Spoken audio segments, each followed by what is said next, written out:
She didn't even look at me when she said it, just smiled at the cameras and called herself the single mother who overcame everything. My name is Daniel Granger.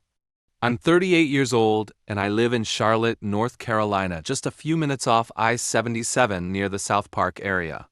For most of my life, I've been the guy people counted on, the one who cleaned up other people's messes without making a fuss. The strong one, the dependable one. Quiet but not passive, stable but not boring.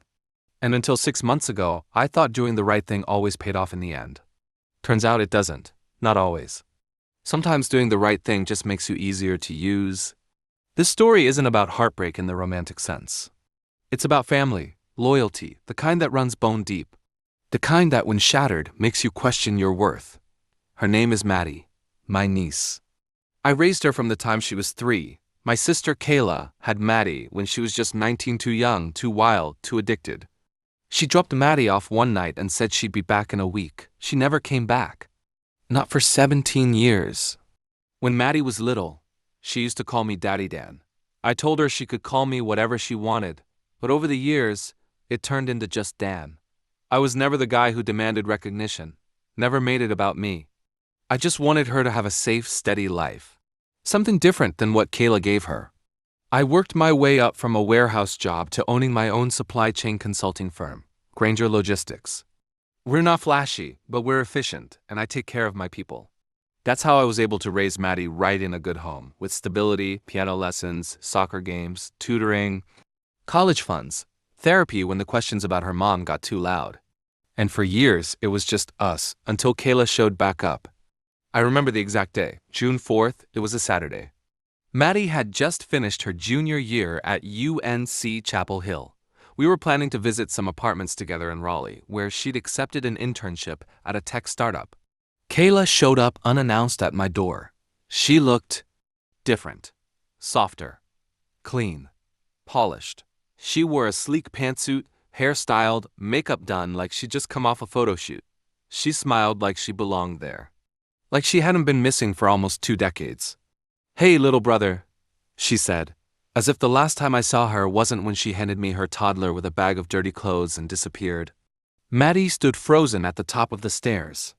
I saw the confusion in her eyes first, then the hope, then something I can only describe as a desperate ache. And that's when I knew Kayla had timed this perfectly. She hadn't come back when Maddie was struggling with puberty, or when she cried herself to sleep after every school talent show where other kids had moms in the crowd. She waited until Maddie was successful, polished, ready to be shown off. Maddie ran down the stairs and hugged her. I didn't say a word, not then, but that was the first crack in the dam. Over the next few months, things changed. Kayla wormed her way into Maddie's life slowly. At first, it was just lunches, then weekend trips.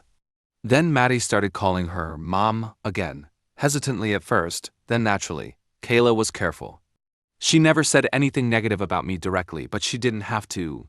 Her presence alone was enough to shift the dynamic. Suddenly, I was just the uncle, the guardian, the guy who raised her but not the woman who gave her life. Then came the moment that shattered everything. It was a charity gala in Raleigh. Maddie was being honored for her tech work with underprivileged teens.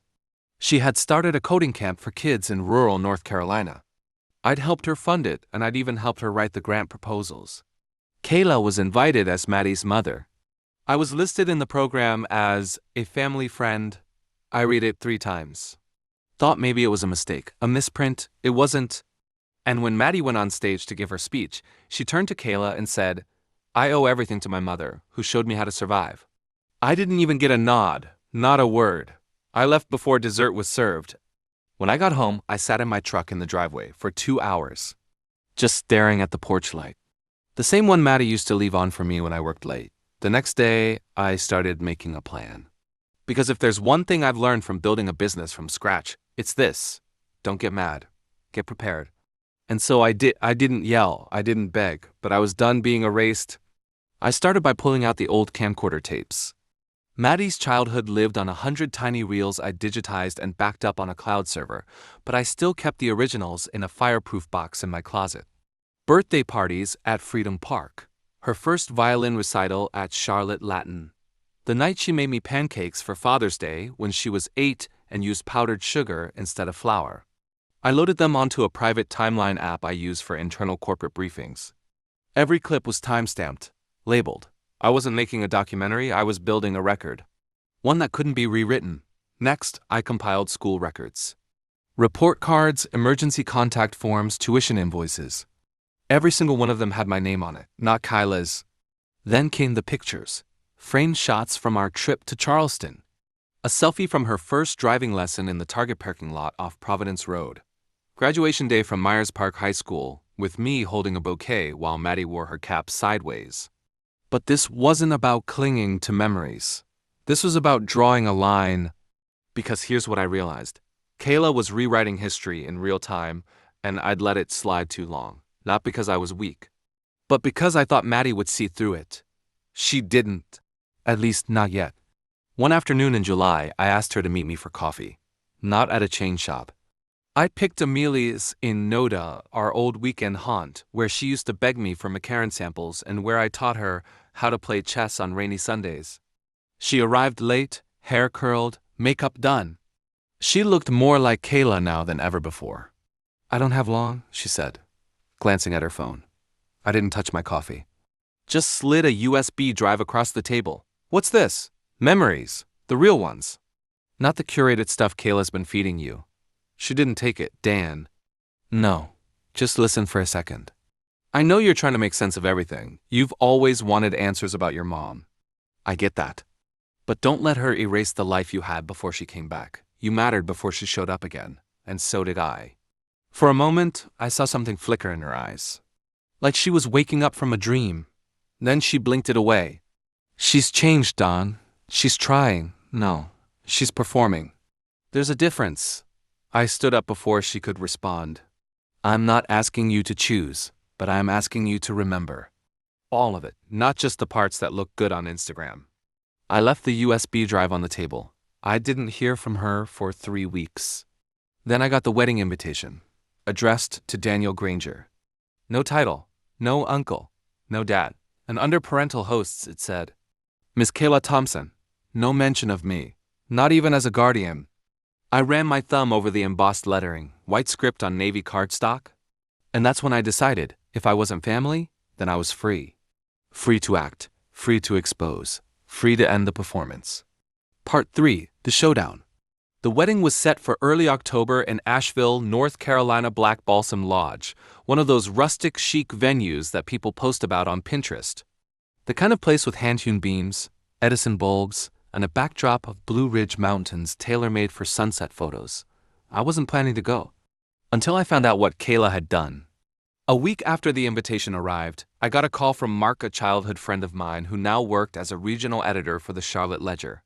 He was researching a feature on local entrepreneurs giving back to the community, and Maddie's coding camp came up. "I'd love to include a section on the family support that made it possible," he said. "Can I talk to her uncle?" I paused. "You mean me?" He hesitated. "Actually, she gave us a statement saying her mother raised her as a single parent. There's no mention of anyone else." I thanked him and hung up. That's when something inside me settled. Not anger, not sadness. Something quieter, final. Kayla hadn't just pushed me aside.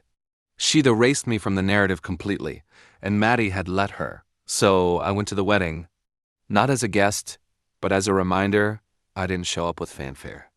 I arrived just before the ceremony started, wearing a simple navy suit, standing in the back row.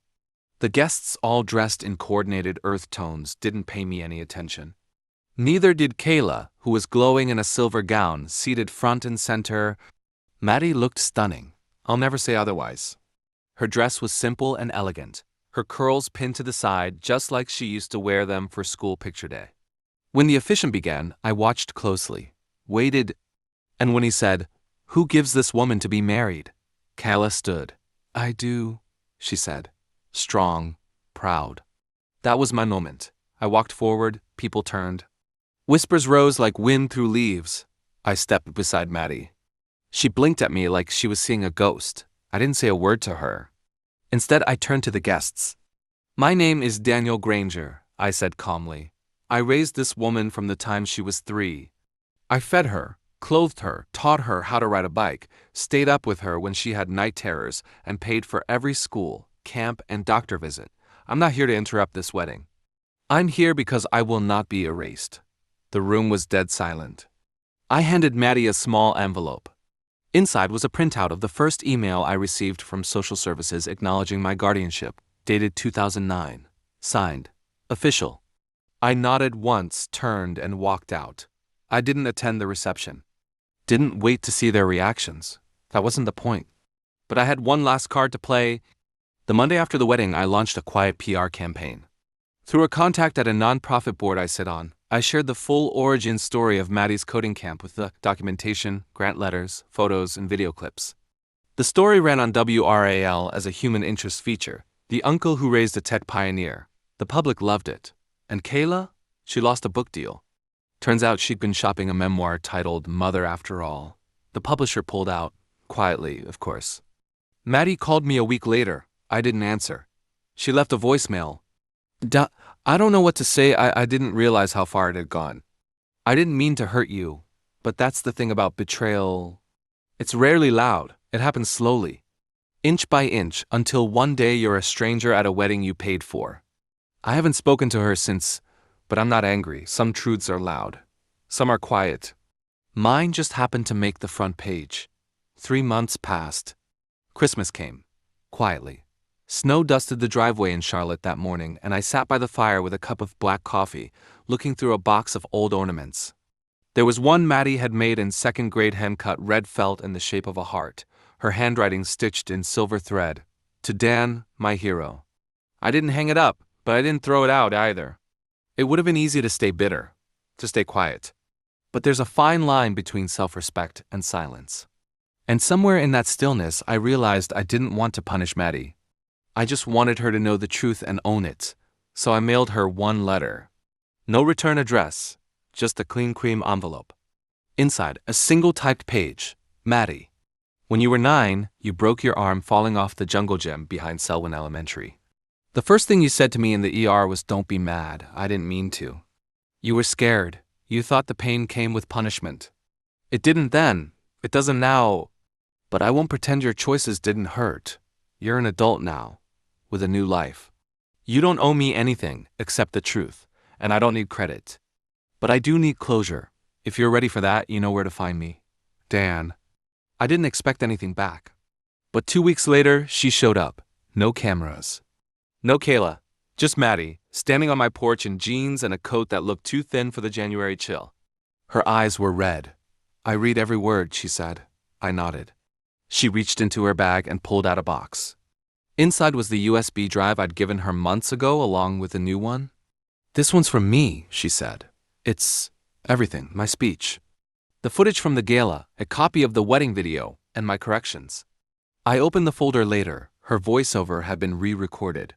In it, she called me her father figure, the man who raised her. Her greatest teacher, her home. It didn't erase what had happened. But it acknowledged it. She didn't ask for a second chance that day. She asked if she could come inside. I said yes. We talked for hours. Not everything was resolved, but there was space again. Honesty. And a slow rebuilding, not of the past, but of something new.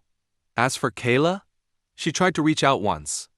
Sent a message through a cousin. I didn't respond. Because some people, when they show you who they are the second time, believe them. But Maddie's different. She made a mistake, a big one, but she came back on her own terms. Not for show, not for cameras, not for credit. Just for the truth. And in the end, that's all I ever wanted. So now, when people ask if I have kids, I still say no. But I also say this, I raised someone, and I do it again. Because even if it broke me for a while, it also made me... If you enjoyed this story, please give a thumbs up to the video and consider subscribing to the channel for more powerful true life stories.